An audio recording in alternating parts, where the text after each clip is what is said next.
Hey, how everybody doing? This is Free, founder of the 40 Strong, welcoming you to 40 Minutes with 40. We got a great show today. I got my man, Mr. Daniels, a.k.a. Stretch. I did speak about him yesterday with an update where I was at Pocahontas and just kind of letting everybody know who he was. Dear friend, value member. So many times I read his messages and got inspired. You know, there were times where there were things that we were doing, and he pointed out little things that we could do to make it better, little strategic ways that we could advance the cause. So I consider him a value member, you know, someone who I can turn to, listen to, and I'm glad to have him here with me today. So I'm going to introduce him to y'all and let him say what's up. And we're going to do a nice little Q&A, you know, to pick his brain.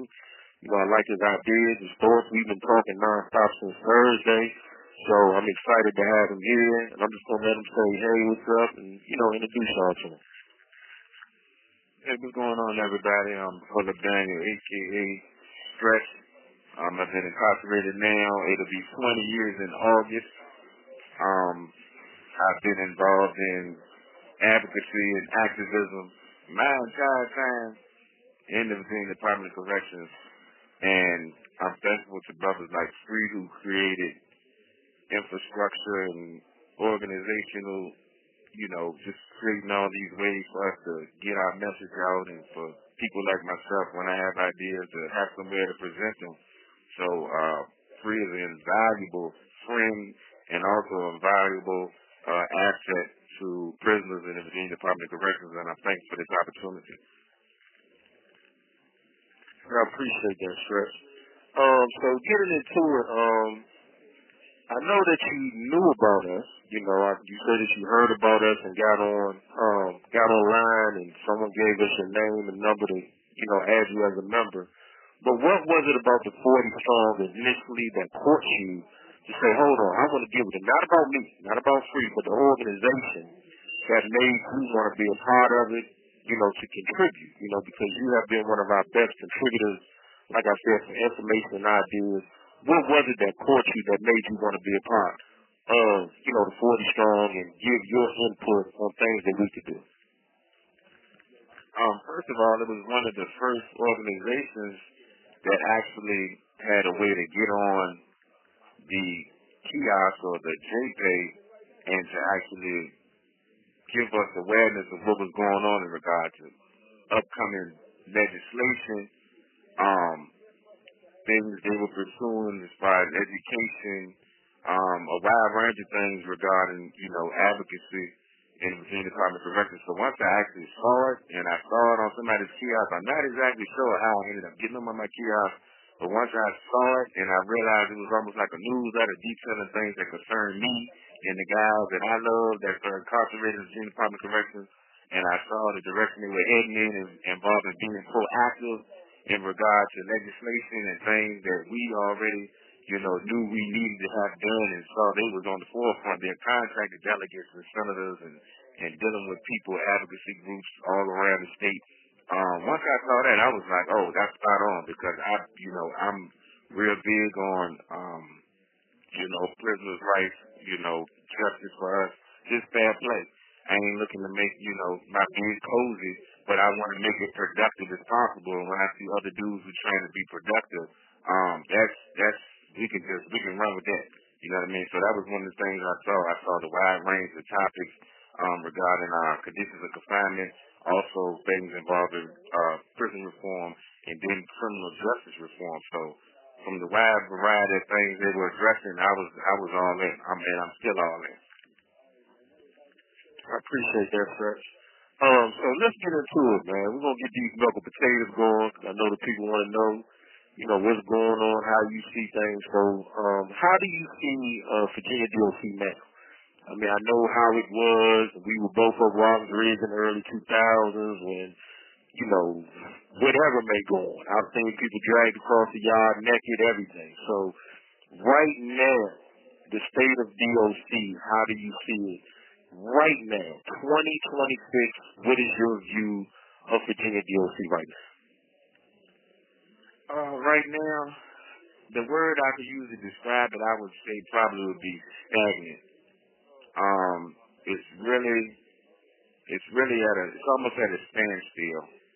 The things that as programming and when we think about programs like Thinking for a Change and anger management and even the newer ones like victim impact, it just seems like we're just in a hamster wheel of the same old programming, and it's pretty much just it's pretty much just rubber stamps. For some folks to go through something the DOC can point to and say, hey, this is what we're doing, and it's like for all of us who keep it real and we say, well, what did I get out of that? We can pretty much say, if we put our minds into doing it, it's we can make the most out of it. But in regards to, programming and mental health and stuff like that, I don't feel like we've made any advances. I feel like if I go back to 20 years ago, 2006, I just look at, I don't see a lot of change. I don't see a lot of innovation in regard to, to us becoming more productive, responsible people that are returning back to society. So I would just say, right now, stagnant. That's a bet. I mean, he's gonna give it to you how it is. So we ain't doing no great answers over here just to make you happy. So we want honesty, and I appreciate him for coming on.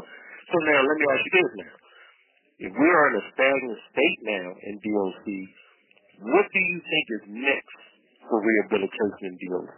Like, we have all of these viewer pass players. We out all day together, 10 hours now. Well, not here yet. We're gonna get on top of that at Pocahontas, but that's the goal of the new director Walters, is to let us out more, to help us mental health wise. So from your opinion, what direction should DOC go in next to rehabilitate men and women such as ourselves, to make sure that when we return to society, that we're returning as the best version of ourselves? Well, that's it's not gonna be a popular answer, but we have to address the pressing issues that are the rampant substance abuse issues that a lot of brothers are dealing with. It's literally deteriorating whatever is left of the positive momentum that guys are trying to build towards something that will help the release of guys, help the rehabilitation of guys, help the reconstruction of relationships that guys have tore down. When we think about this substance abuse issues, it's rampant. It is one of the worst things I've seen. Only thing I compare it to is the crack epidemic back in the 80s. And it is completely destroying everything it gets a hold of, and it's sad, you know what I mean? And the people, they're benefiting from it. Is when I say the people, I'm talking about the Virginia Department of Corrections or whoever the powers that be that really this feeds into the narrative that they need.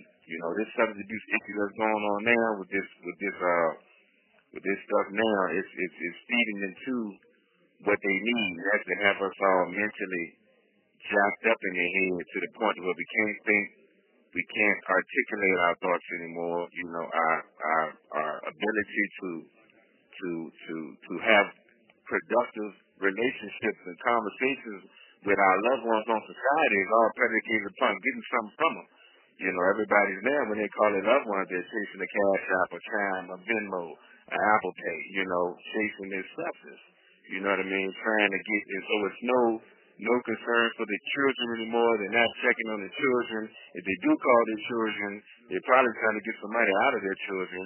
We as men, forget the Virginia Department of Corrections, we as men have completely disregarded our role as fathers, as brothers, as sons. We still have a valuable position in our community and our family. Even though we're behind the wall, we still can provide wisdom and insight into their lives. This is valuable.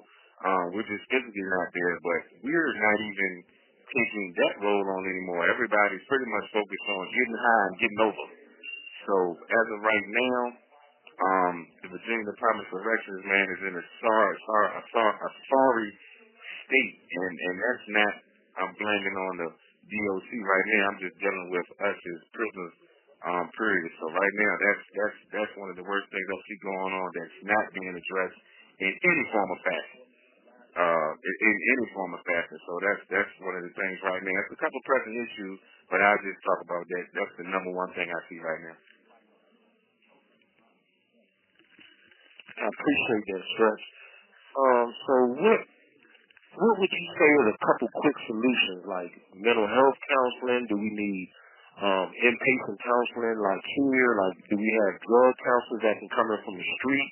Like, what would be the answer to that? Should we make drug pods where guys can go in and get better food, better treatment, better therapy? Because right now, if you're in a pod, you're just on your own. You know, if you ain't going to school, if you're not going to work, you're just in the pod all day. So that could lead to substance abuse because we don't have enough to do. So what's a good tip or a good bit of advice that you could give DOC to kind of help us with the drug problem from your perspective?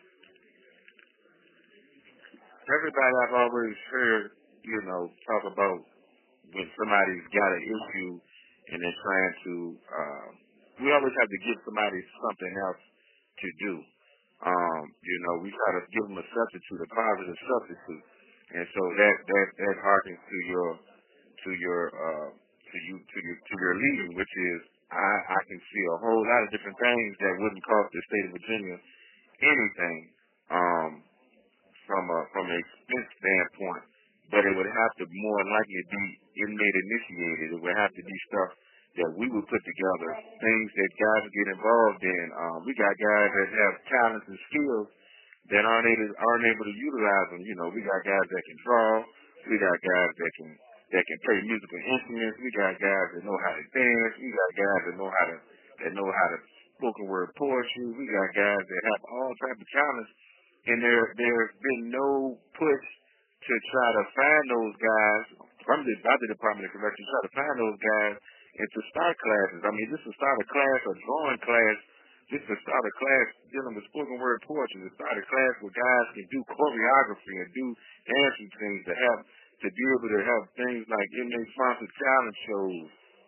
And even the big thing I've been pushing is trying to get a Spanish class going, just to have that going so guys can actually learn how to speak Spanish, which, we understand that Latinos are the largest growing demographic in the United States of America. They say by 2050, this is going to be a majority brown and black country we're living in. And when we talk about employability, when you talk about somebody who's bilingual, who can speak two languages, coming out of prison, that will give them a real head start in regard to an employer looking at them and saying, hey, you can do what? You can interpret, you can translate. Imagine, the places where migrants and convicted felons meet up at. Food service jobs, service industry jobs, hotels, construction sites. These are places where convicted felons and migrants or people that speak, as English is a second language, this is the places where we meet up at. I can say that from experience. So when I think about having a Spanish class and having people, it's a lot of retired school teachers, there's a lot of retirees who still have a little bit to offer society. And I'm pretty sure they would donate 16, 20 hours a month to come into a prison for 2.5 hours or 3 hours a week, 2 days a week, an hour and a half, and come in here and teach guys a second language. There is no doubt if the Virginia Department of Corrections made a concerted effort to solicit retired teachers across the state of Virginia, we would get a good response for teachers that would, as long as they be able to come into a safe, controlled environment, they would be willing to come in here and teach guys a variety of things, not just Spanish, but it's a variety of things, that they would be willing to come in on a volunteer basis. It wouldn't cost the state of Virginia anything. We could get Virginia Tech, University of Virginia. They would donate us 100, 200, 300 outdated books. What do we care that they be outdated? Spanish is Spanish. I don't care if the book was 1989 or 2017. We want to learn, and we can have a uniform. We can have one uniform way to learn, and we can get some college to donate the books. It's just, I have so many ideas on ways which we can implement programming, which wouldn't cost the state of Virginia anything. We could save a lot of money, and we could give guys something to do. When you got a young boy that's in the pod that's 21, 22 years old, and he ain't got nothing to look forward to all week long, what do you think he's going to get into? He's going to end up getting into gang activity. He's going to end up getting into substance abuse. When you have a guy that's 21, 22 years old, he's in the pod all day, nothing to do except pod rec. They just open the door and say pod rec. You go find yourself something to do. Ain't nothing particularly structured for you to do in any given pod, in any given prison, honestly. You can have, they can go to school if they get into school, but the waiting list and the waiting time for that is 6 months to a year to get into a class. And then out of 1,000 dudes on any particular compound, you only can fit probably about 100 people in a class. So now you got 10% of the population that's actually attending school, vocation, etc. At any given compound. The other 90% of the pod is sitting. The other 90% of the compound is sitting in the pod, and they have to wait for that whole group to cycle through. So when you got these guys that don't have anything to do, we have to think outside the box and give them something to do outside of the normal structure of DCE and BCE.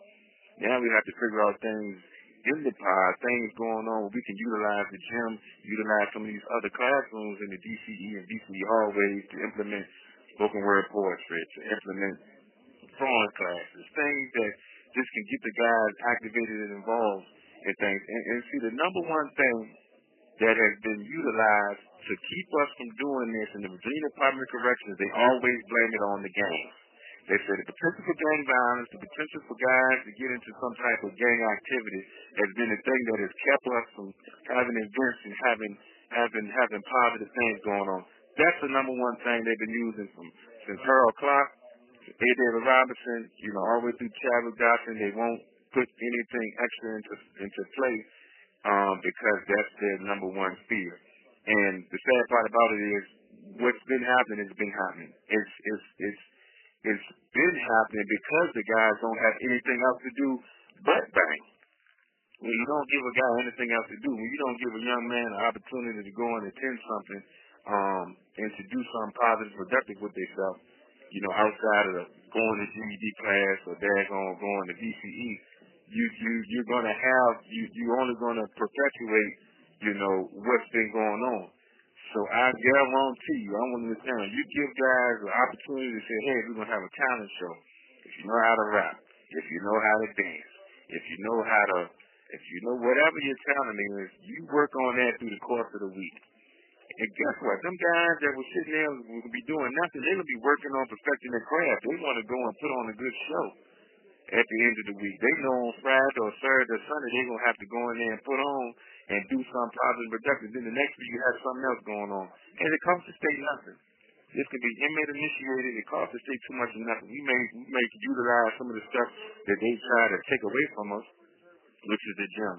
I'm at Pocahontas Correctional Center right now, and they have done everything to restrict us. It is ridiculous. You got River North and you got Walnut Ridge. They're getting, everybody comes off a rec on them compounds, and Pocahontas, which is housing level 3. Pocahontas right now is permanently housing level 3s right now, and they will not give them level 3 privileges. Their housing here is punitive, and we're top tier, bottom tier. We're split rec. One tier comes out, and the other, this tier got to go up, and they're doing top tier, bottom tier at Pocahontas. And ain't nobody get killed here. Ain't nobody get seriously stabbed or hurt here when it comes down to officers and things. So we have a mindset here which is restrict, deny. When we have the most control of any other prison in the Western region here at Pocahontas. And they chosen to restrict and deny. We only get 1 week to go to religious service here. 1 week a month. They've broken it down into building by building. They don't have no security justification. They are just dealing with a fear-based mindset, which is something could happen.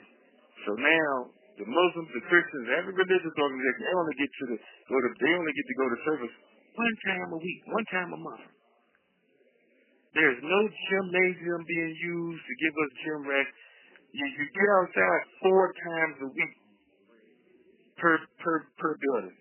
Everything is restrictive. Everything in this is only going to feed into the proliferation of drug substance abuse And because you don't have anything to do, you're confined, you're controlled, this is what everybody resorts to. They self-medicate. Thank you for that. Hey, I'm only laughing because of the passion, y'all. Like, the man is passionate. He's serious. So, I'm only laughing because this is my brother, and I'm giving him this platform, and I'm so happy that he's able to let it out. Because sometimes these things are so bottled up inside of us, and you need somewhere where you can just let these things out the right way.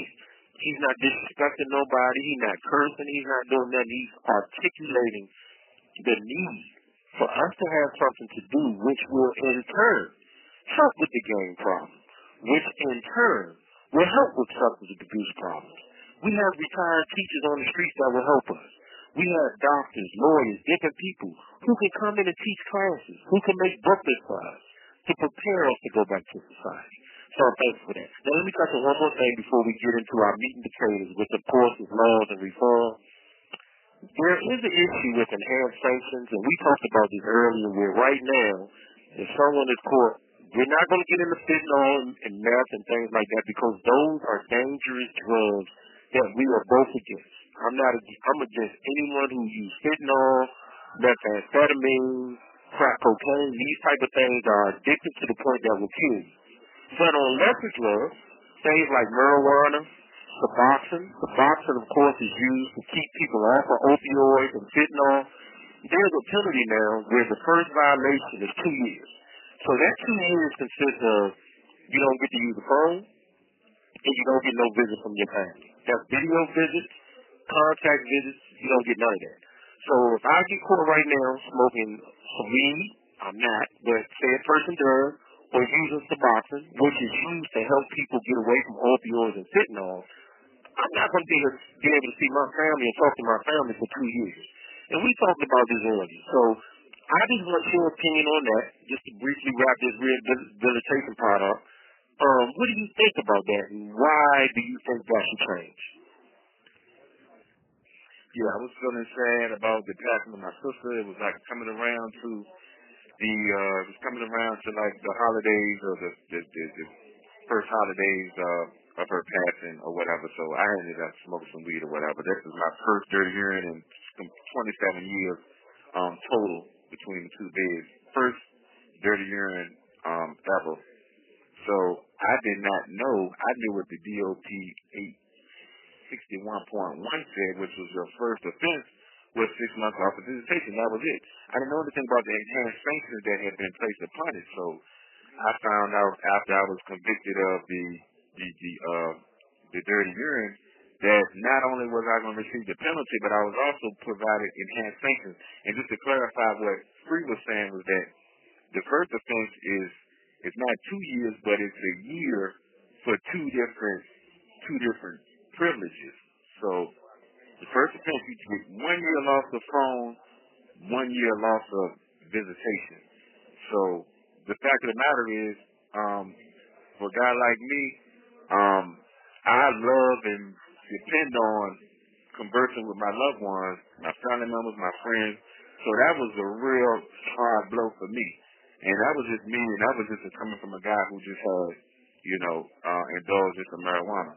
When I think about and observe the guys who have been separated from their friends and family who have substance abuse issues of a more fiercer, when we talk about guys on methamphetamine, talking about guys that are dealing with, issues dealing with K2 and fentanyl and these other things, once they were separated from their friends and family, it only made them go deeper into the dark abyss of addiction, and we don't realize how much people are barely hanging on just because they can call and talk to their wife, or just because they can call and get some encouraging words to their kids, or to receive encouraging words from their kids, or love and support from their mother or other significant family member in their life. So when you completely separate somebody in the throes of addiction, what do you think is going to happen?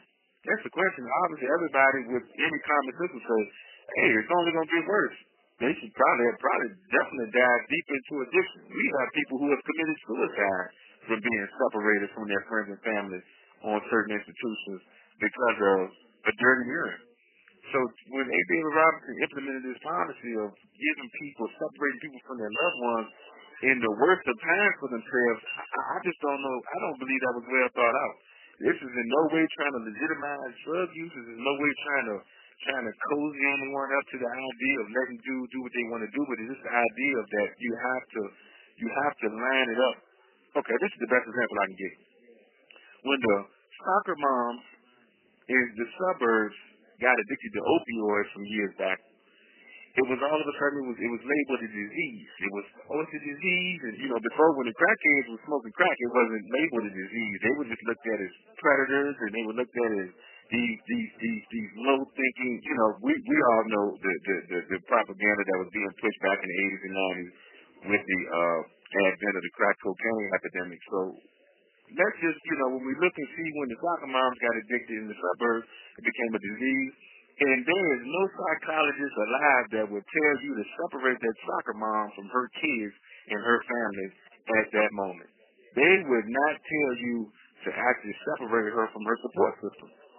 So why in the Virginia Department of Corrections do they think it's a great idea to separate somebody that's dealing with a disease known as addiction and then separate them from their friends and family? The only means of communication, because guess what?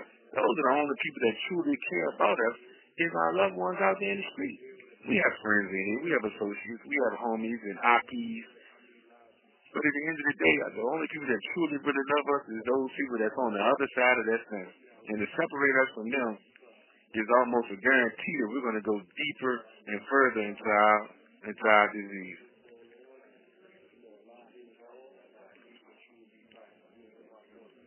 And contrary to popular belief, prison advocates like myself are not trying to make Virginia cozy, but we are trying to make it as productive as possible. That's the thing. We're just trying to make it and give us. We got great ideas. We got things we can see that's going to help guys in here.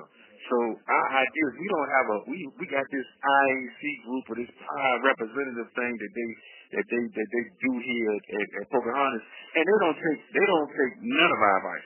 Here at Pocahontas, they send them the fire reps go over there with 10, 15 things or a bunch of great ideas or a bunch of questions concerning things, and it's no. When it comes to the people in that IAC, Representative Vicki Williams, the assistant warden, T, the chap, and Gross, the IPM, when we present anything, it's just like maybe it's some type of departmental mandate that they're just following, just to say, hey, we had an IAC meeting, the five reps came. But it is generally since 2023, they don't listen to none of our ideas. They just like things the way they are. And with Kurt Slowbaum being the warden here, he's just letting the old guard continue to run things how they've been running it. If anything, they're just going to let them make it more restrictive. And that's not good. Here you go, Fred. I appreciate that. So basically, we want these enhanced sanctions to be restricted, taken away. Because if someone is battling an addiction or they're dealing with things like THC, we're talking about weed and Subox and things like that, that could be for anxiety, that could be for being in prison for 10, 20 years, and to now take that person away from their family and stop them from calling their mom, their wife, their husband, their children to get support, we just don't think that's right. So please, if you are against enhanced sanctions, you can reach out to Director Walters at Joseph, JOSEPH.Walters at vadoc.virginia.gov. I'm going to say it one more time. Joseph.Walters with an S on the end at vadoc.virginia.gov. Now, we're going to wrap this up with Reform, because 40 Strong is a reform, rehabilitation-based organization. And I'm going to keep it simple. I ain't going to miss no words. Stretch, what do you think about the 2026 General Assembly session? Feel real disappointed. Very disappointed. A lot of us feel like we've been sold a bill of goods.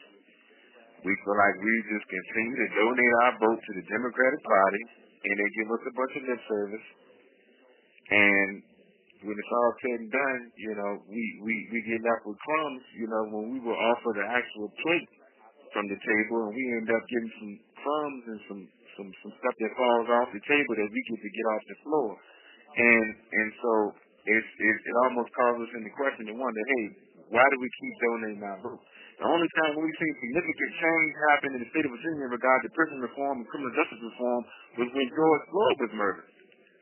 And so we had Ralph Northman and him trying to appease, you know, his constituents and the people, the lawmakers on the Democratic side who were disgruntled and disturbed by his, you know, blackface scandal. And so he was very instrumental in having things passed that helped us. Now we know Jason Alvarez and Glenn Youngkin fought against a lot of those things, and we know they did sneaking, unhanded tactics, you know, inserting stuff into the bills, and you know.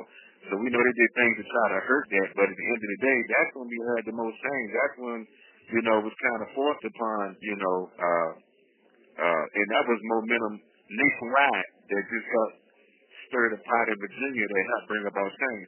In the last, since 2020, 2021, you know, we haven't had a lot of things, you know. People are looking for, you know, good time to be given to everyone. You have 1 minute remaining. And one thing you have to understand about, you know, 65%, everybody's under the impression that once that gets changed, it's just going to be a lot of people that's going to be free. And over the course of time, maybe that will be the case, but guess what? You still have to earn the best GCA level, which is GCA level 1. You wouldn't get GCA, you wouldn't get the 65% if you're not doing what you need to do behind the wall in order to maintain it. Maintaining 85 points or better on the GCA ESC scale requires you to be doing what you need to be doing behind the walls. You have to be charge-free. You have to be involved in programs. You have to have a job. But people think, oh, once they make 65%, the walls are just going to bust open. No, the guys who've been in here cutting up, they're not going to be eligible for the 65% until they get their act together. So that's the big lie that all of a sudden once they change the law, no, those guys that got GCA level 1, you can best believe they've been in here doing what they need to do. Yeah, thank you for that, Steph, and I thank you for addressing the misconception that if they gave us 65% or any good time, that everyone would just come home. Yeah, the guys who have a GED, who've been taking programs, getting their vocational training, yeah, we will be eligible because we've done the work. You know, so that level 1 to level 4 system will come into play more than ever before. So ultimately, we have to look at this whole thing from a realistic perspective. You have people in prison now who've been here 20, 30, 40 years, who need a second chance. They're doing right every day. And we can't be caught up in the politics of, well, what if one person get out and mess up? I'm sorry. You know, what about the thousands of us that are ready to go home? You know, so I just want it to be a more fair system, and I'm disappointed. He said what I was thinking. You know, I walked around for 3 years telling everyone to vote for Spanberger. Let's get out and vote. Get your family to vote. When I started the Virginia DOC voting block, it was with the intentions of families having a voice in what was going on, families having a vote they counted. We have families from the top of Bristol all the way down to the bottom of Virginia Beach that went out and voted on November 5th last year, looking like, okay, this is going to get my son home, only to be told that, oh, let's wait till 2027, let's wait till 2028. There's nothing wrong with that. I understand the purpose of that. You want to prepare probation officers, housing, and everything. But let's have a concrete plan for these families. Let's have something like, well, we're going to wait till 2027, but we're preparing to open up job training for y'all. We're looking at housing that can help men and women coming home to Richmond and Norfolk, these big cities where they need housing. You know, let's look at that. Let's have these discussions. Don't just put it on the back burner and say, well, let's just wait and push this off when these families using their vote and their time to support these politicians. Much love to the governor. You know, I believe she has the right intentions at heart, but we need to see a little more change. We need to see a lot of more hope.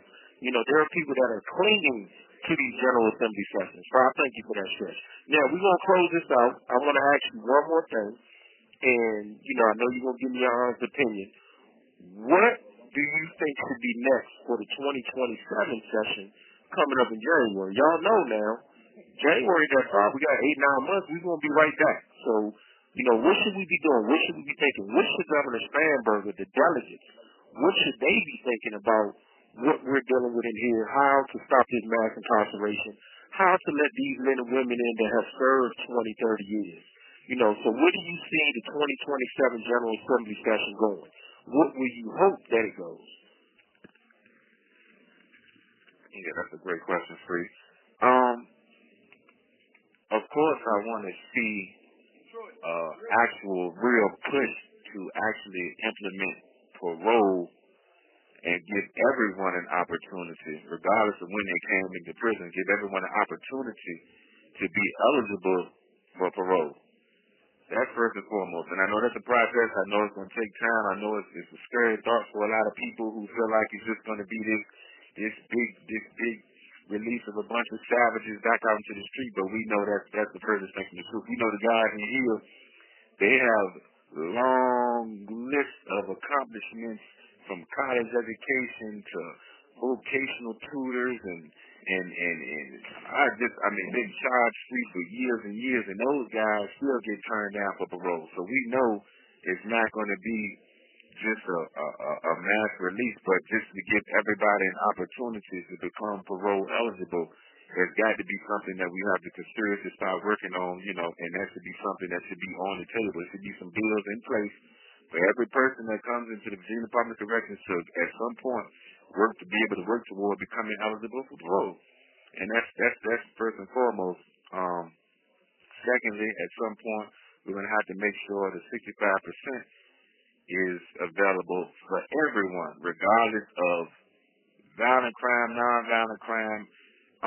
That shouldn't be the criteria. That's because you got guys in here that were convicted of a violent crime that are some of the most passive, polite people in the prison system.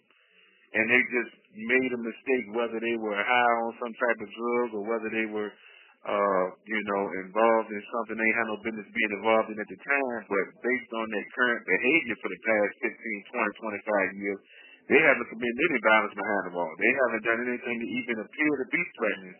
And so to automatically assume that because he has a violent crime, that makes him violent, and because somebody that has a non-violent crime makes them non-violent, that's just ignorant on his face. And I think that's a thing we have to get out of our heads, that just the label in itself is what automatically makes it what's going to be inside that can. So that's something. And like I said, regardless of whether they're violent or non-violent, once you make it for everybody, then they have to earn it. Like I said, GCA level 1, in the state of Virginia, in order to earn GCA level 1, which is the GCA level that will give you 65%, you have to, 1, be charge-free for a minimum of a year. You have to have a job. You have to be working a job in the Virginia Department of Corrections. And 3, you have to be involved in programming, successfully completing programming. Those are 3 bare minimum things that a guy has to be involved in. So when you think about a guy who's going to be coming out, you already know what he's been doing. He's been creating good habits behind the wall. These guys are creating good habits, which will then turn into him operating the same way. When you've been creating good habits over years, that doesn't change. You've been creating bad habits, that's the same thing you're going to take out in the street with you. So it's just the idea that, that guys are just getting some free ticket if you make it 65%, that's a myth. And that has to be dealt with and addressed. So those are the top 2 things. I could go on into a bunch of things dealing with conditions of confinement that I believe the legislators in the Virginia General Assembly need to deal with. And that's a whole host of things that's been going on behind the walls, especially in the western region, regarding excessive force and use of the K9s and use of the 40-millimeter guns. We see the abuses of that, on a yearly basis, on a monthly basis, depending on which spread you're on, especially when they first gave Pocahontas these 40-millimeter guns. It was ridiculous. People were getting shot for typing on the kiosk, shot for taking too long in the shower. They were being shot in the back just because they had words with an officer, on their way back into the cell. All this stuff is documented. This ain't stuff I'm just telling you.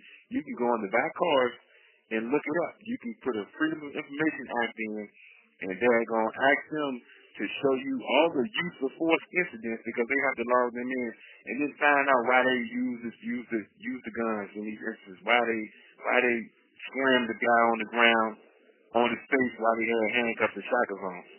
That was just a normal thing until the last few months.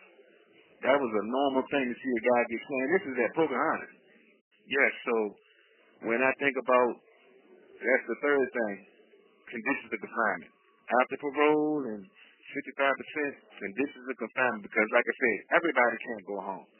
So we have to work on a way that's cost effective to start implementing programs. We have to work on a way to really start being proactive about gang prevention, gang recruitment, working on things of that nature so that we can then have daggone opportunities and they can't use the gangs as an excuse or a reason of why we can't have this, we can't have that. They've been blaming the gangs for years, and the gangs ain't the problem. They've been using the gangs as a scapegoat for why we can't have events. And we all interact peacefully 90% of the time. 90% of the time, the gangs, the civilians, we all interact peacefully. We work together. We get along. But they've been using that as a justification for why you can't have a talent show on a Friday, why you can't have a paint, where you can't have a paint class, why we can't do this over there in this class, why we can't do this and do that.